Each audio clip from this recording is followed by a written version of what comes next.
Over 100 years ago, eminent scientist Edmund Lockhart said, "It is impossible for a criminal to act, especially considering the intensity of a crime, without leaving traces of this presence.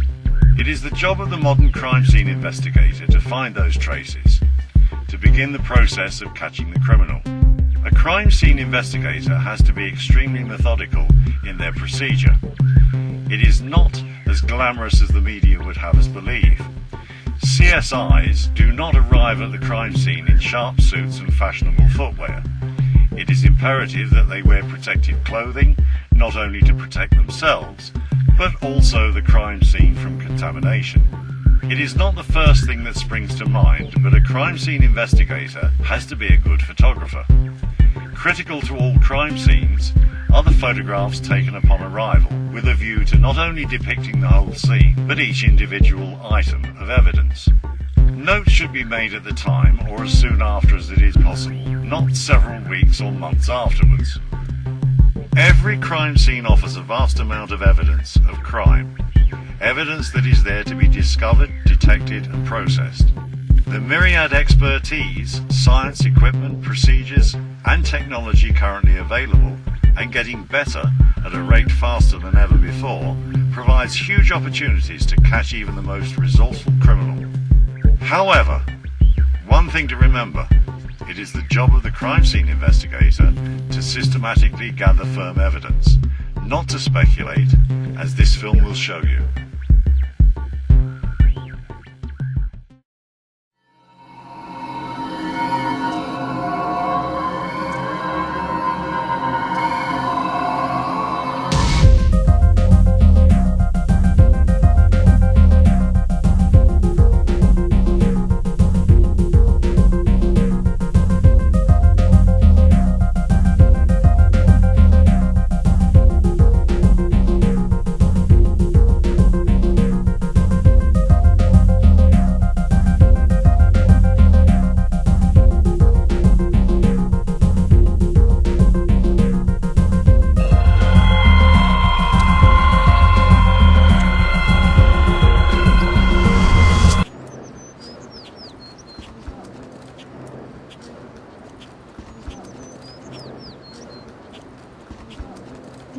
That makes your ass in ages, Megan. Yeah, I know. Mum and Dad haven't been really getting along, but Stacey's really happy to see them in bacon. Oh, cool.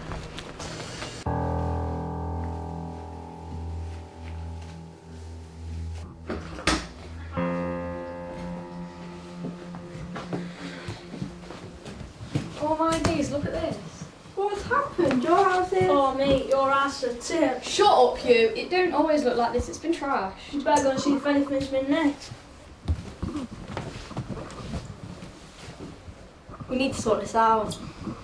All seems a bit dodgy to me.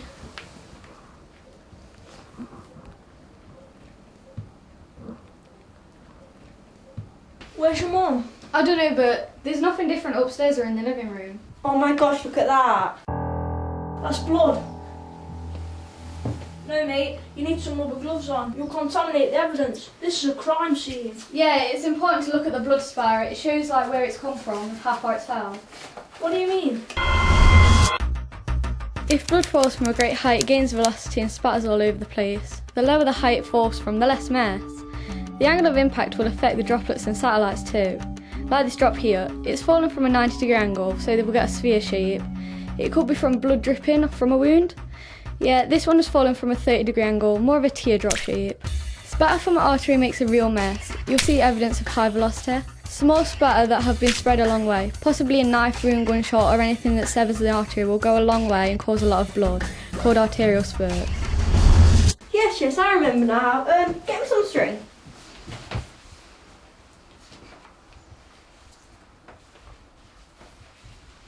Looks like the spatter fell at this angle and this height, just about here. So someone could have hit the head on the worktop. But there's no blood there. If only I had some luminol.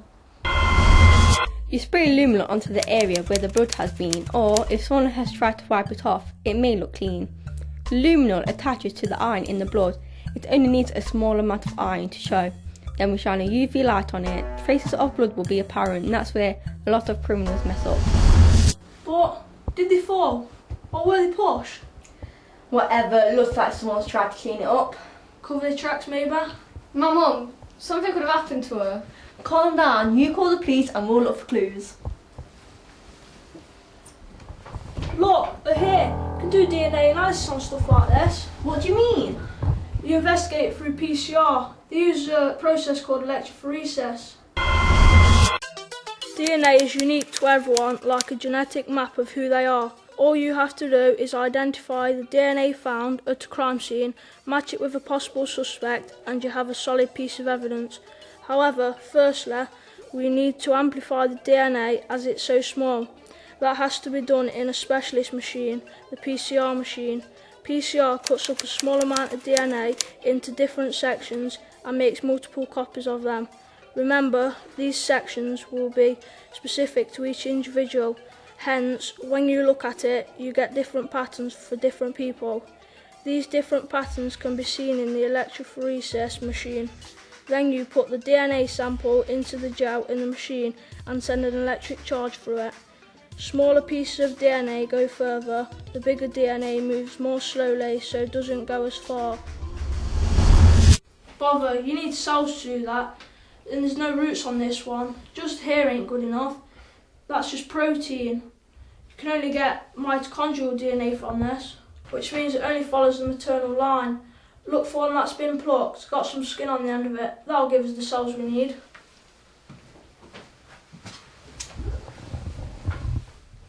I bet this is how they got in. I once did this when I was locked out.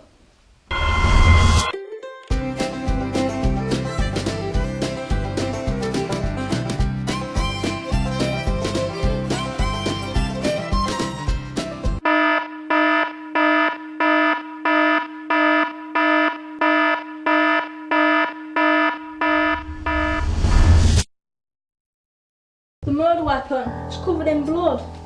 Oh, and here. I'm not sure if that's just here. It looks like it's got something else mixed in. We can test for this. So, what you got for me? Well, turns out the hair that we found isn't actually human. Not human. No, it's taken me some time, but I've managed to pinpoint the animal. And? Well, it was a dog. And to confuse us even more, there's fibres mixed in there as well. Take a look. This one's a dog hair, and this one over here, that is a fibre from something like a carpet or maybe a rug. This is all getting a bit too much for me to handle. Talking animals, I shouldn't be touching this. It's probably got fingerprints on it. This is basic elementary CSI stuff.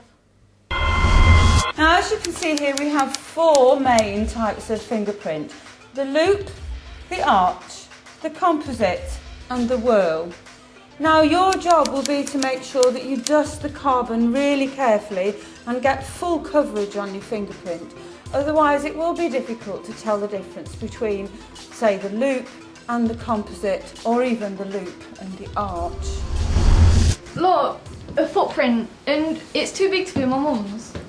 From the look of the heel-toe impact, they're in a bit of a hurry.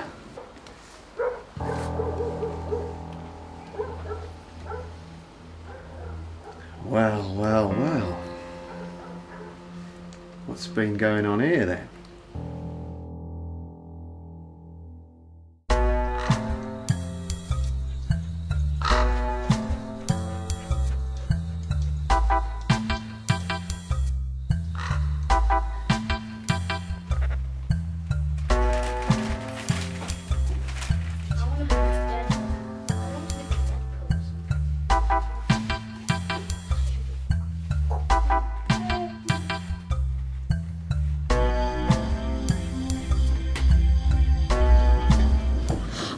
You're safe. I thought something horrible had happened to you. Oh no, I'm fine, Megan. Stop being so hysterical. I just had to take this dog out for a walk to calm it down. You're just going to have to take it out later. You're the one who wanted a staffy. Well, do you want me to put her in the shed? I mean, there's loads of people in the kitchen. Oh no, and don't do anything until I say different. And look at the mess in here now. Mrs. M, you're not dead. No, but I'm dead cross. And it's no laughing matter. Yeah, sorry, Mrs. M. I've got evidence to suggest a serious crime has taken place here. There soon will be. But Mum, the place was trashed when we got back. If you mean the kitchen, it's that boundless ball of energy at the end of that lead out there. I just made myself a snack. And the dog just started going nuts. It must have been next door's alarm that set it off. Anyway, I turned round and it knocked the toast out of my hand.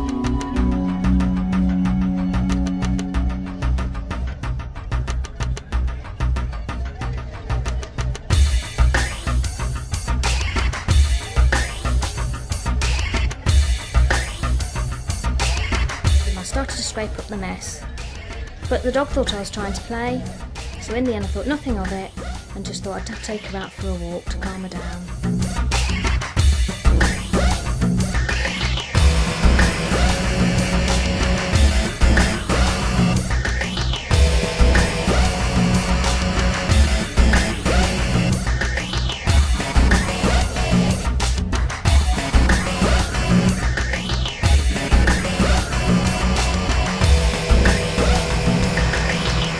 I shoved in your dad's wellies. They were outside the back door from gardening yesterday.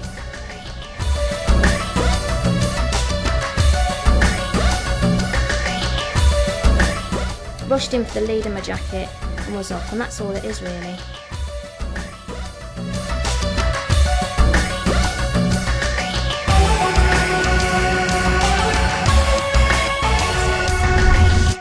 I wouldn't normally leave the kitchen estate like this. I just didn't realise how long I was going to be. Oh, and the state of me as well. And that is my favourite kitchen knife. I'll be glad if you can leave that here when you leave. And you too, you'll have to get a takeaway on the way to the show. I haven't got time to make you anything. And as for you, young lady, no show for you. I want you back here as soon as my garden's sorted. Come on, out you go, please. Out now.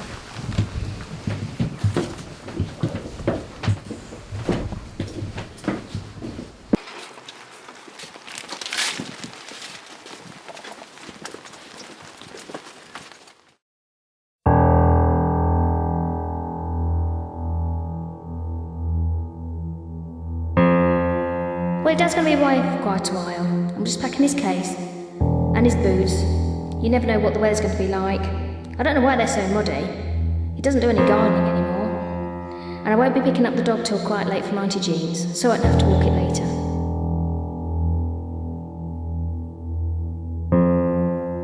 Oh, goodness, this mess.